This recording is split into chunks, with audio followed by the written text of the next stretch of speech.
Okay, so today's video is going to be a lot different than most videos I have on the channel, which will be going over a very cheap and budget gaming mouse, the Weibo S300. Now, as you can see, the packaging is very trusting, and I'll just say this, we got this from a local China cash and carry, which is where you find all these cheap products and gaming peripherals. And I tried my best to find this mouse on the market, on even Google and that.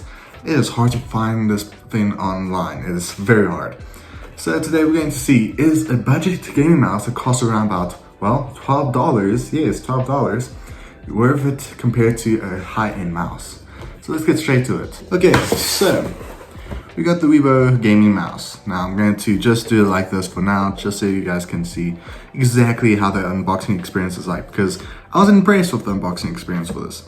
So as you can see on the front, you do see some of the main specs. It does say about 8 keys, which it is kind of true. It does have a 1.8 meter cable, which is really nice. And I'll definitely point out it is braided, which is also a nice bonus, I guess.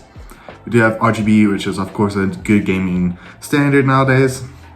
You get a nice image of the mouse itself, which I'll definitely say is way darker than the actual product itself. Now at the bottom, it does show your DPI, which can go up to 3200 DPI, which is not too bad for a budget mouse like this. Now going to the one side, it just shows the company and what they franchise in, which is a lot of things. But before we go on to the back, let's just go to the other side, which will literally tell you color, office use, a key, which is of course advertised. There's also ergonomic design, and up to 3200 DPI, which we all know about. Now on the back is where it gets very interesting, because it does show where all the keys are. It does show you all the main places you can find all the buttons, and it does have a metal chassis, which is very interesting, and I'll get to it right now. So this is the box. It's nice, good design, and does have a nice little tag here, which is very interesting.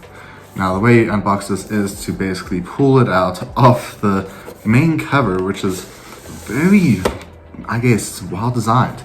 So it's just a normal sleeve box, which you get with most gaming mouse nowadays. Now let's get to the actual product. So another box, and we get a nice metal mouse that is in a nice plastic casing. Now I will say this mouse is very impressive. So let me just take it out and I'll show you guys a main overview of the design. So a nice long cable, it is braided, which is a nice touch to it. I mean, cheap mouse like this, having a braided cable is very impressive to compare to any other mouse on the market that is well known. Now going to the chassis itself, yes, it is metal or even aluminium, I could say, and does have a bit of a nice way you can actually dismantle it if you wanted to, but it is actually really well designed. Now, I'll definitely say the cable placement is very different compared to most gaming mouse that is out there that has a wire, because most gaming mouse have it going through the middle, but this one has it on the side. Now, the scroll wheel is a nice touch to it. It does feel decently good with the build quality. The plastic is really strong, actually. Now, I'm going to just tap it for you guys, just so you guys can get a bit of an idea of how it sounds like, and just build quality. And it's very well built.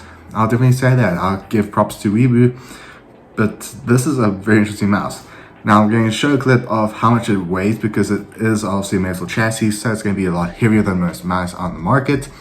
But for the price you're paying, it is not too bad at all. Now you do have 2 buttons on the side, which does mean you can customize it, and depending on what game you use, to work with anything like your inventory or anything like that, to do actions. And there's also another button on the other side, which is also a nice little touch. Very different clicks than you have before.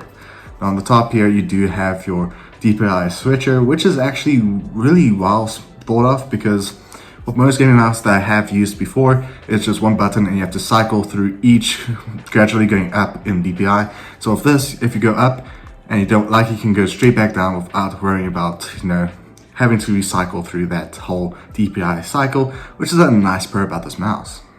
Now, yes, the mouse is really nice and well designed, and I'll definitely say the USB is one big thing. I mean, like, look at this.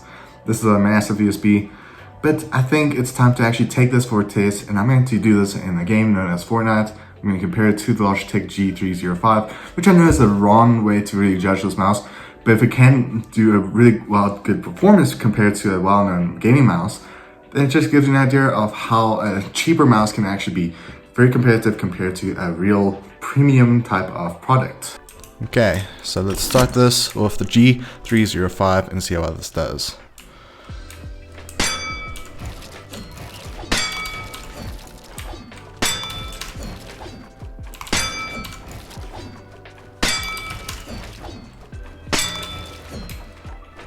Good shot.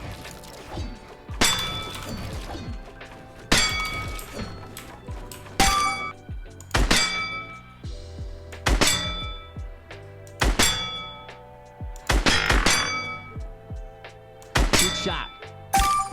Okay, so let's try this editing course to see how well the mouse does. So far it's not too bad. Sensitivity is pretty good. The buttons are reacting pretty well actually. For a budget mouse like this, it is actually very impressive.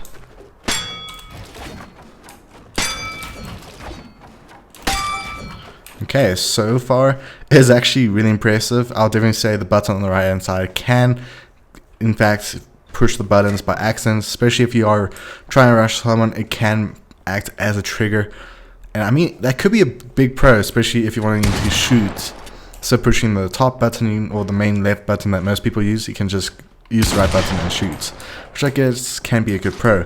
But let's go to the aim test and see how well this does. Okay, so that button is going to actually be a big issue with the right button, because that does in fact make it a bit harder to actually shoot. But so far I think the mouse is actually really well designed, and the way they've done it actually works pretty well. I mean, the weight does feel a bit different than most mice, but compared to the Logitech G305 that has a battery in it, it's close to the same weight. Okay, so now getting to the final bit that you need to know about this mouse, and my conclusion to this mouse. I'll definitely say this mouse is a good mouse to go for. It is very cheap. It's $12, so it's actually a good way to get started into gaming, and you don't want to spend too much into gaming at the start. So this is a good option to go for. Now, yes, the weight is a bit heavier than the Logitech G305, which is a good market gaming mouse on the market, but this is going to be worth it. And I mean, it's really performed well and way better than I thought in a game of Fortnite, of just testing it in how it does in some editing, and I'll see some bad target practice for me, because obviously I miss a few shots there. But this is definitely worth it. And I mean, the RGB is actually really well designed. I mean, I didn't even know there was a little section underneath the mouse, or basically behind the mouse, that glows, so it actually gives a nice look to it. But otherwise, I have to say my final thoughts of this is it's worth it to go for. And I mean, if you do find this, put in the comments where you got it from, because I can't find it anywhere that is well known and trusted. I mean, there is probably most likely a good chance to find it on Alibaba. But that's going to be it for the video, and I hope you guys enjoyed this video. But let me know in the comments if you want me to review any products that are a bit cheaper on the market. And yeah, I'll see you guys next one. Bye.